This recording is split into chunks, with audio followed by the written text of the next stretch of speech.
लिंग बोध जेंडर।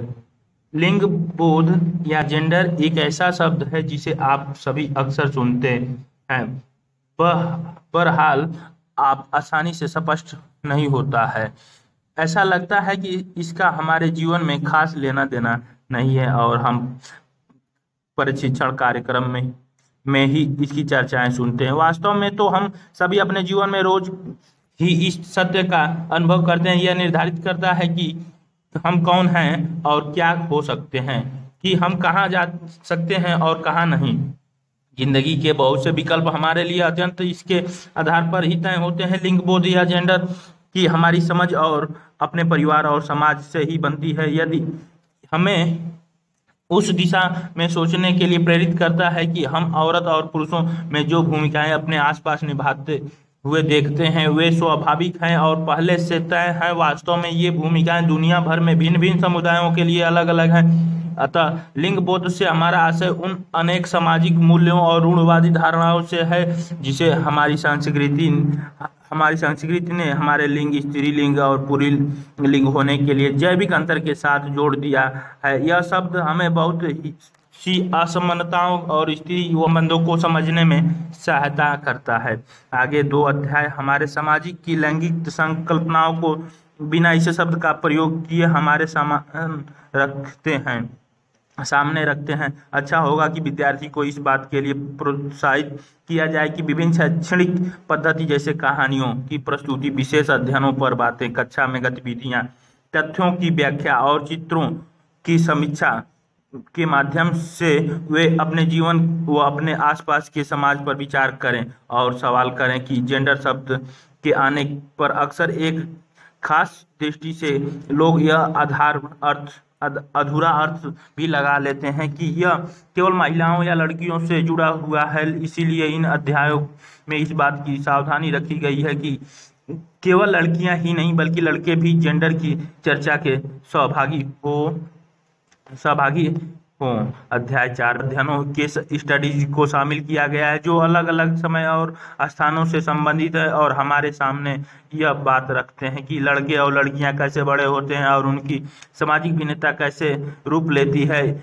ये उदाहरण छात्र छात्राओं को समझने में सहायता देंगे कि सामाजिकरण हर जगह कौन सा नहीं है, वह समाज से निर्धारित होता है और उसमें समय के साथ सतत परिवर्तन चलता रहता है। ये अध्ययन में हमें यह बताते हैं कि कैसे समाज में स्त्री और पुरुषों के लिए अलग अलग भूमिकाएं देखी जाती हैं, कैसे उनके लिए अलग अलग मूल्य निर्धारित किए जाते हैं और यही से भेदभाव और असमानता की शुरुआत होती है। एक कथापट स्टोरी बोर्ड के माध्यम से बच्चे घर के तमाम कामों पर बातें करेंगे जो मुख्यतः महिलाओं के द्वारा किए जाते हैं। ये विचार करेंगे कि कैसे घर में महिलाओं के काम को काम नहीं माना जाता या फिर उसे अवमूल्यित किया जाता है।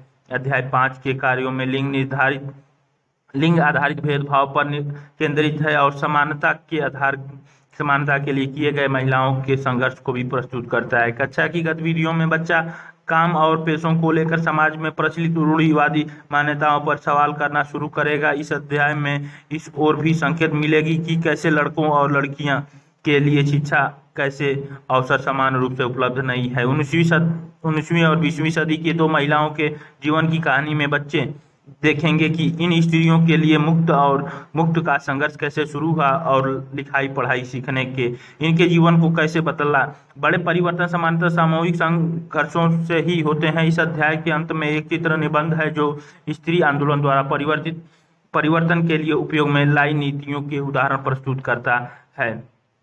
ये लड़कियां और लड़के के रूप में बड़ा होना, लड़का या लड़की होना किसकी असीमितता है। जिस समाज के बीच हम बड़े होते हैं हमें सिखाता है कि लड़के और लड़कियों का कैसा व्यवहार स्वीकार करने योग्य है, क्या करना चाहिए और क्या नहीं।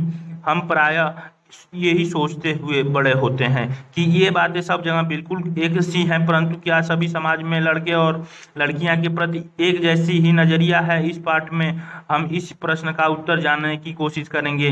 हम यह भी देखेंगे कि लड़के और लड़कियों को दी जाने वाली अलग अलग भूमिका उन्हें भविष्य में स्त्री और पुरुषों की भूमिका के लिए तैयार कैसे तैयार करती है। इस पाठ में हम देखेंगे कि अधिकांश समाज पुरुष व स्त्रियों को अलग अलग प्रकार से महत्व देते हैं। स्त्रियां जिन भूमिकाओं का निर्वाह करती हैं उन्हें पुरुषों द्वारा निर्वाह किए जाने वाली भूमिकाओं और कार्यों से कम महत्व दिया जाता है। इस पाठ में हम यह भी देखेंगे कि स्त्री और पुरुष के बीच काम के क्षेत्र में असमानताएं कैसे उभरती हैं। 1920 के दशक में समाओ द्वीप में बच्चे का बड़ा होना। कक्षा 7 का एक समाओ छात्र अपने विद्यालय की वर्दी में खड़ा है। आप बड़े होने के अनुभव समाओ के बच्चों और किशोरों के अनुभव से किस प्रकार भिन्न हैं? इन अनुभवों में वाली क्या कोई ऐसी बात है जिसे आप अपने बड़े होने के अनुभव में शामिल कर सकते हैं? लड़कियां स्कूल जाते हुए समूह बनाकर चलना क्यों पसंद करती हैं? समाओ द्वीप प्रशांत की छोटे छोटे द्वीपों के समूह का एक ही भाग है। समाओन समाज पर किए गए अनुसंधान की रिपोर्ट के अनुसार 1920 के दशक में बच्चे स्कूल नहीं जाते थे। वे बड़े बच्चों और वयस्क से बहुत सी बातें सीखते थे, जैसे छोटे बच्चे को देखभाल या घर का काम कैसे करना आदि। द्वीपों पर मछली पकड़ना महत्वपूर्ण कार्य था, इसलिए किशोर बच्चे मछली पकड़ने के लिए सुदूर यात्राओं पर जाना सीखते थे, लेकिन ये बात वे अपने बचपन के अलग अलग समयों पर सीखते थे। छोटे बच्चे जैसे ही चलना शुरू कर देते थे, उनकी माताओं या बड़े लोग उनकी देखभाल करना बंद कर देते थे। यह जिम्मेदारी बड़े बच्चों पर आ जाती थी, जो प्रायः स्वयं भी 5 वर्ष के आसपास की उम्र के होते थे। लड़के और लड़कियां दोनों अपने छोटे भाई बहनों की देखभाल करते थे, लेकिन जब कोई लड़का लगभग 9 साल का हो जाता था तो वह बड़े लड़कों के समूह में सम्मिलित हो जाता था और बाहर के काम सीखता था, जैसे मछली पकड़ना और नारियल के पेड़ लगाना। लड़कियां जब तक 13-14 साल की नहीं हो जाती थी, छोटे बच्चों की देखभाल और बड़े लोगों के छोटे मोटे कार्य करती रहती थी, लेकिन एक बार जब वे 13-14 साल की हो जाती थी, वे अधिक स्वतंत्र होती थी। लगभग 14 वर्ष की उम्र के बाद वे भी मछली पकड़ने जाती थी, बागान में काम करती थी और डालियां बुनना सीखती थी। खाना पकाने का काम अलग से बनाए गए रसोई घरों में ही होता था, जहां लड़कों को ही अधिकांश काम करना होता था और लड़कियां उनकी मदद करती थीं। 1960 के दशक में मध्य प्रदेश में पुरुष के रूप में बड़ा होना। निम्नलिखित आलेख 1960 में मध्य प्रदेश के एक छोटे शहर में रहने और स्कूल जाने के वर्णन से लिया गया है। कक्षा 6 में आने के बाद लड़के और लड़कियां अलग अलग स्कूल में जाते थे। लड़कियों के स्कूल लड़कों के स्कूल से बिल्कुल अलग ढंग से बनाए जाते थे। उनके स्कूल के बीच में एक आंगन होता था, जहां वे बाहरी दुनिया से बिल्कुल अलग रहकर स्कूल की सुरक्षा में खेलती थी। लड़कों के स्कूल में ऐसा कोई आंगन नहीं होता था, बल्कि उनके खेलने का मैदान बस एक बड़ा सा खुला स्थान था जो स्कूल में लगा हुआ था। हर शाम स्कूल के बाद लड़कों सैकड़ों लड़कियों की भीड़ को सकरी गलियों से जाते हुए देखते थे। सड़कों पर जाती हुई ये लड़कियां बड़ी गंभीर दिखती थीं। यह बात लड़कों से अलग थी, जो सड़कों को अनेक कामों के लिए उपयोग करते थे, जैसे यूं ही खड़े खड़े खाली समय बिताने के लिए, दौड़ने और खेलने के लिए और साइकिल चलाने के लिए, करतबों को आजमाने के लिए। लड़कियों के लिए गली सीधे घर पहुंचने का एक माध्यम थी। लड़कियां हमेशा समूह में जाती थीं। शायद उनके मन में यह डर रहता था कि कोई उन्हें छेड़ न दे या उन पर हमला न कर दे।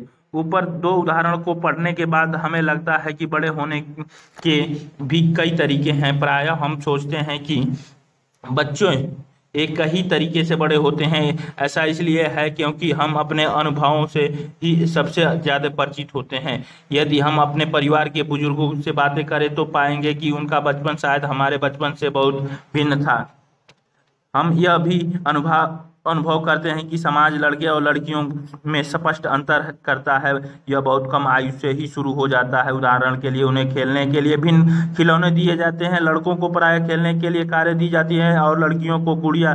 दोनों ही खिलौने खेलने में बड़े आनंददायक हो सकते हैं, फिर भी लड़कियों को गुड़िया और लड़कों को कार ही क्यों दी जाती है? खिलौने बच्चे को यह बताने का माध्यम बन जाता है कि जब वे लड़के बड़े होकर स्त्री व पुरुष बनेंगे तो उनका भविष्य अलग अलग होगा। अगर हम विचार करें तो यह अंतर प्राय प्रतिदिन की छोटी छोटी बातों में बनाकर रखा जाता है। लड़कियों को कैसे कपड़े पहनने चाहिए, लड़के पार्क में कौन से खेल खेलें, लड़कियों को धीमी आवाज से में बातें करनी चाहिए और लड़कों को रौब से, ये सब बच्चों को यह बताने के तरीके हैं कि जब वे बड़े होकर स्त्री और पुरुष बनेंगे तो उनकी विशिष्ट भूमिकाएं होगी। बाद के जीवन में इसका प्रभाव हमारे अध्ययन के विषयों एवं व्यवसाय के चुनाव पर पड़ता है। अपने पड़ोस की किसी गली या पार्क का चित्र बनाइए। उसमें छोटे लड़के व लड़कियां द्वारा की जा सकने वाली विभिन्न प्रकार की गतिविधियों को दर्शाइए। यह कार्य आप अकेले या समूह में भी कर सकते हैं। आपके द्वारा बनाए गए चित्र में क्या उतने ही लड़कियां हैं जितने लड़के संभव हैं, कि आपने लड़कियों की संख्या कम बनाई होगी? क्या आप वे कारण बता सकते हैं जिनकी वजह से आपके पड़ोस में सड़क पर, पार्कों और बाजारों में देर शाम या रात के समय स्त्रियां तथा लड़कियां कम दिखाई देती हैं? क्या लड़के और लड़कियां अलग अलग कामों में लगे हैं? क्या आप विचार करके इसका कारण बता सकते हैं? यदि आप लड़के और लड़कियां का स्थान परस्पर बदल देंगे, अर्थात लड़कियों के स्थान पर लड़कों और लड़कों के स्थान पर लड़कियों को रखेंगे, तो क्या होगा? चुनाव पड़ता है। मेरी माँ काम नहीं करती। माँ, हम सभी बच्चे स्कूल से भ्रमण पर जा रहे हैं। रोजी मैडम के साथ चलने के लिए किसी बड़े की जरूरत है। क्या आप अपने ऑफिस से एक दिन की छुट्टी लेकर हमारे साथ चल सकती हैं? वैसे हरमित की माँ हमेशा कोई काम नहीं करती। सोनाली, तुम ऐसा कैसे कह सकती हो? तुम जानती हो जसप्रीत आंटी रोज सुबह 5 बजे उठ जाती हैं और घर भर के सारे काम करती हैं। हाँ, पर वे कोई काम तो नहीं है न, तो ये बस घर के काम है। ओह, क्या तुम वाकई ऐसा सोचती हो? चलो ऐसा करते हैं कि जसप्रीत के घर चलते हैं और उससे पूछते हैं कि क्या वे खुद क्या सोचती है। श्रीमती के घर पर हर शरण सोनाली सोचती है कि आपकी पत्नी कोई काम काजी महिला नहीं है। हाँ, पर आंटी, क्या वाकई ये ठीक नहीं है? मेरी माँ तो घरेलू महिला है, कोई काम कहाँ करती है। तो जसप्रीत, यदि ऐसा है तो तुम कुछ आराम क्यों नहीं करती और एक बार जरा उन्हें ही सब कुछ खुद करने दो? क्या बात है, ठीक, मैं कल हड़ताल पर चली जाती हूँ। वाह, कितना मजा आएगा, कल हम पापा के साथ मिलकर सारा काम संभालेंगे। अगली सुबह 7:30 पे, हे भगवान, समय तो देखो, मेरा नाश्ता कहाँ है? मेरे बच्चे अभी तक तैयार क्यों नहीं हुए? मैं क्यों जानूं? यदि हाँ न, तो मैं तो हड़ताल पर हूँ। आज तो मंगलवार ने भी छुट्टी ले ली है। मंगला ने भी छुट्टी ले ली है। ओहो, यह तो स्कूल बस थी। अब तो तुझे बच्चों को कार से ही स्कूल छोड़ना होगा। जल्दी करो, जल्दी। और हर्षप्रीत को कहो कि वह पंप का स्विच ऑन कर दे। Horn horn horn. लेकिन बच्चे के लंच बॉक्स का क्या होगा? अरे, यह भी उसके बारे में भूल जाओ। अभी उसके बारे में भूल जाओ। मैं तुम्हें कुछ पैसा दे दूंगा, तुम कैंटीन से कुछ खरीद लेना। माँ ने इसके लिए पहले ही पैसा दे दिया है। शाम 6 बजे, डिंग डिंग डिंग। मैं तो बिल्कुल थक चुकी हूँ, कुछ चाय वाय हो जाए। ओह, मैं तो भूल गया ही था कि तुम हड़ताल पर हो। मैं खुद ही कुछ बनाता हूँ। पूरा घर तो देखो, जैसे कि जहाँ कितना तूफान मचा है। क्या तुम सोचते हो कि सुबह तुमने घर का जैसा हालत छोड़ा था वैसे ही हालत में दिन भर रहेगा? हर मित, कमबख्त, चाय की पत्ती कहाँ रखी है हुई है? ही, क्या अभी भी ये सोचते हो कि मैं काम नहीं करती हूँ? और अभी तो मैं उन्हें याद दिलाऊंगी कि चाचा जी रात के खाने पर आने वाले हैं। अधिकांश समाज में, जिनमें हमारा समाज भी सम्मिलित है, स्त्री पुरुष की भूमिकाओं और उनका काम के महत्व को समान नहीं समझा जाता है। पुरुषों और स्त्रियों की हैसियत एक जैसी नहीं होती। आओ देखें कि पुरुष और स्त्रियों के द्वारा किए जाने वाले कामों में यह असमानता कैसे है। घरेलू काम का मूल्य। हरमित के परिवार को नहीं लगता था कि जसप्रीत घर का जो काम करती थी वह वास्तव में काम था। उनके परिवार में ऐसी भावना का कोई भावना का होना कोई निराली बात नहीं थी। सारी दुनिया में के काम की घर के काम की मुख्य जिम्मेदारी स्त्रियों की ही होती है, जैसे देखभाल संबंधी कार्य, परिवार का ध्यान रखना, विशेषकर बच्चों, बुजुर्गों और बीमारों का। फिर भी जैसे हमने देखा कि घर के अंदर किए जाने वाले कार्यों को महत्वपूर्ण नहीं समझा जाता, मान लिया जाता है कि वे तो स्त्रियों के स्वाभाविक कार्य हैं, इसीलिए उनके लिए पैसे देने का कोई जरूरत नहीं। समाज इन कार्यों को अधिक महत्व नहीं देता। मिलानी अपनी बच्ची के साथ चित्र में घर पर कार्य करने वालों का जीवन। उपर्युक्त कहानी में केवल हरमीत की माँ ही घर के काम नहीं करती थी, काफी सारा काम मंगला करती थी, जो उनके घरेलू काम मदद के लिए लगाई गई थी। बहुत से घरों में, विशेषकर शहरों और नगरों में, लोगों को घरेलू काम के लिए लगा दिया जाता था। वे बहुत काम करते थे, झाड़ू लगाना, सफाई करना, कपड़े और बर्तन धोना, खाना पकाना, छोटे बच्चों और बुजुर्गों की देखभाल करना आदि। घर का काम करने वाली अधिकांशतः स्त्रियां होती थी। कभी कभी इन कार्यों को करने के लिए छोटे लड़के या लड़कियां को काम पर रख लिया जाता था। घरेलू काम का अधिक महत्व नहीं है, इसीलिए इन्हें मजदूरी भी कम दी जाती है। घरेलू काम करने वालों का दिन सुबह 5 बजे से शुरू होकर देर रात 12 बजे तक भी चलता है। जी तोड़ मेहनत करने के बावजूद प्रायः उन्हें नौकरी पर रखने वाले उनसे सम्मानजनक व्यवहार नहीं करते। दिल्ली में घरेलू काम करने वाली एक स्त्री मेलानी ने अपने अनुभव के बारे में इस तरह बताया। मेरी पहली नौकरी एक अमीर परिवार में लगी थी, जो 3 मंजिले भवन में रहता था। मैम साहब अजीब महिला थी, जो हर काम करवाने के लिए चिल्लाती रहती थी। मेरा काम रसोई का था, दूसरे 2 लड़कियां सफाई का काम करती थी। हमारा दिन सुबह 5 बजे शुरू होता। नाश्ते में हम 1 प्याला चाय और 2 रूखी रोटियां मिलती थी। हमें तीसरी रोटी कभी नहीं मिलती थी। शाम के समय जब मैं खाना पकाती थी, दोनों लड़कियां मुझसे 1 और रोटी की मांगती रहती थी। मैं चुपके से उन्हें 1 रोटी दे देती थी और खुद भी 1 रोटी ले लेती थी। हमें दिन भर काम करने के बाद बड़ी भूख लगती थी। हम घर में चप्पल नहीं पहन सकते थे। ठंड के मौसम में हमारे पैर सूज जाते थे। मैं मेम साहब से डरती थी, परंतु मुझे गुस्सा भी आता था और अपमानित भी। क्या हरमीत और सोनाली का यह कहानी सही था कि हरमीत की माँ काम नहीं करती थी? क्या आप सोचते हैं कि अगर आपकी माँ या वे लोग जो घर के काम में लगे हैं एक दिन के लिए हड़ताल पर चले जाएं तो क्या होगा? आप ऐसा क्यों सोचते हैं कि सामान्यतः पुरुष या लड़के घर का काम नहीं करते? आपके विचार में क्या उन्हें घर का काम करना चाहिए महसूस करती थी? क्या हम दिन भर काम नहीं करते थे? क्या हम कुछ सम्मानजनक व्यवहार के योग्य नहीं थे?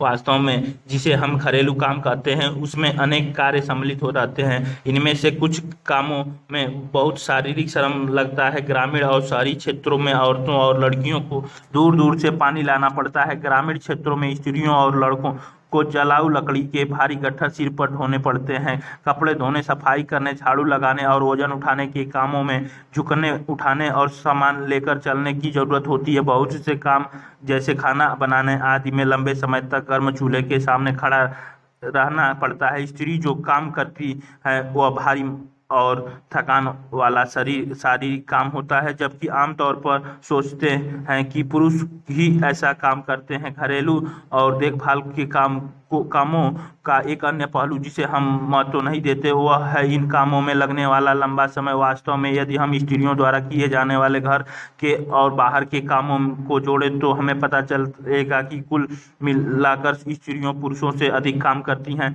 निम्न तालिका में भारत के केंद्रीय सांख्यिकी संगठन द्वारा किए गए विशेष अध्ययन के कुछ आंकड़े जो 1998 से 1999। देखिए क्या आप रिक्त स्थानों को भर सकते हैं। हरियाणा तथा तमिलनाडु राज्य सप्ताह कुल कितने घंटे काम करती हैं, इस संबंध में स्त्रियों और पुरुषों में कितना फर्क दिखाई देता है? इस संबंध में कितना स्त्रियों और पुरुषों में दिखाई देता है? राज्य हरियाणा और तमिलनाडु में स्त्रियों के वेतन सहित कार्य घंटे प्रति सप्ताह, स्त्रियों के अवैतनिक घरेलू काम के घंटे प्रति सप्ताह, स्त्रियों की कुल काम के घंटे, पुरुषों के वेतन सहित कार्य घंटे प्रति सप्ताह, पुरुषों के अवैतनिक घरेलू काम के घंटे प्रति सप्ताह, पुरुषों के कुल काम के घंटे 100। हरियाणा में 23 30 बीच में जोड़ लीजिए, 28 दू तमिलनाडु में 19 घंटे, 35 घंटे प्रति सप्ताह, 40 प्रति सप्ताह, 4 घंटे प्रति सप्ताह। महिलाओं का काम और समानता, जैसा कि हमने देखा कि महिलाओं के घरेलू और देखभाल के कामों को महत्व देना एक व्यक्ति या परिवार का मामला नहीं है, यह स्त्री और पुरुषों के बीच असमानता की एक बड़ी सामाजिक व्यवस्था का ही भाग है। इसीलिए इसके समाधान हेतु जो कार्य आंगनबाड़ी केंद्र ये नज़र में दिखाई गई है। मध्य प्रदेश में एक गाँव में आंगनबाड़ी केंद्र में बच्चे बहुत जाने वे केवल व्यक्तिगत या पारिवारिक स्तर पर नहीं वरना शासकीय स्तर पर भी होना चाहिए। हम जानते हैं कि समानता हमारे संविधान महत्वपूर्ण सिद्धांत है। संविधान कहता है कि स्त्री या पुरुष होने के आधार पर भेदभाव नहीं किया जा सकता, परंतु वास्तविकता में लिंग भेद किया जाता है। सरकार इसके कारणों को समझाने के लिए और स्थिति का सकारात्मक निदान ढूंढने के लिए वचनबद्ध है। उदाहरण के लिए सरकार जानती है कि बच्चों का देखभाल और घर के काम का बोझ महिलाओं और लड़कियों पर पड़ता है। स्वाभाविक रूप से इसका असर लड़कियों के स्कूल जाने पर भी पड़ता है। इससे ही निश्चित होता है कि क्या महिलाएं घर के बाहर काम कर सकेंगी और यदि करेंगी तो किस प्रकार का काम या कार्य क्षेत्र चुनेंगी। पूरे देश के कई गाँवों में शासन के आंगनबाड़ी और बालिका वाड़ी खुली है। शासन के एक कानून बनाया है जिसके तहत यदि किसी संस्था में महिला कर्मचारी की संख्या 30 से अधिक है तो उसे वैधानिक रूप से बालवाड़ी क्रेश की सुविधा देनी होगी। बालवाड़ी की व्यवस्था होने से बहुत सी महिलाओं को घर से बाहर जाकर काम करने की सुविधा होगी। इससे बहुत सी लड़कियों का स्कूल जाना संभव हो सकेगा। बहुत सी स्त्रियां जैसी कहानी में सोनाली की मां और हरियाणा व तमिलनाडु की महिलाएं जिनका सर्वेक्षण किया गया घर के अंदर व बाहर दोनों जगह काम करती हैं, इसे प्रायः महिलाओं के काम में दोहरे बोझ के रूप में जाना जाता है। गोल 05 SDG गोल्डन जेंडर इक्वलिटी सतत विकास लक्ष्य 5 लैंगिक समानता WWW इन UNDP ऑर्गेनाइजेशन से लिया गया है। क्या आप सोचते हैं कि यह पोस्टर क्या कहने की कोशिश कर रहा है? पहले वाले में, दूसरे वाले में, तीसरे वाले में, चौथे वाले में, मैं हर कहीं मौजूद, मेरी अनदेखी करो नहीं, संभव कौन सी वह तुम्हारी उपलब्धि जिसमें मेरा नहीं, यह भाग औरतों को चाहिए अपना अधिकार। महिला जागरण केंद्र पंचवटी नगर, राजेंद्र नगर, पटना। असहाय पीड़ित महिला कल्याण संस्थान, पंचकुटी गाड़िया डिजाइन कला कोशिका, फ्रेजर रोड, पटना। यह पोस्टर बंगाल की महिला के एक समूह ने बनाया। इसे आधार बनाकर आप कोई अच्छा सा नारा तैयार कर सकते हैं। ये पोस्टर भी बगल में दिया गया। अभ्यास प्रश्न नीचे दी गई है। और समाजों में लड़कों और लड़कियों की भूमिका के बारे में एक जैसा विचार नहीं पाए जाते। हमारा समाज बढ़ते हुए लड़कों और लड़कियों में कोई भेद नहीं करता। वे महिलाएं जो घर पर रहती हैं कोई काम नहीं करती। महिलाओं के काम पुरुषों के काम की तुलना में कम मूल्यवान समझे जाते हैं। शब्द संकलन आकार से स्वयं को होने यानी अपनी अस्तित्व के प्रति जागरूकता का भाव है। एक व्यक्ति का कई अस्मिता हो सकती है। उदाहरण के लिए एक ही व्यक्ति को एक लड़की, बहन, संगीतकार की तरह अस्मिता जा सकता है। दोहरा शाब्दिक रूप से इसका अर्थ है 2 गुना वजन। सामान्यतः इस शब्द का महिलाओं के काम की स्थितियों को समझने के लिए प्रयोग किया गया है।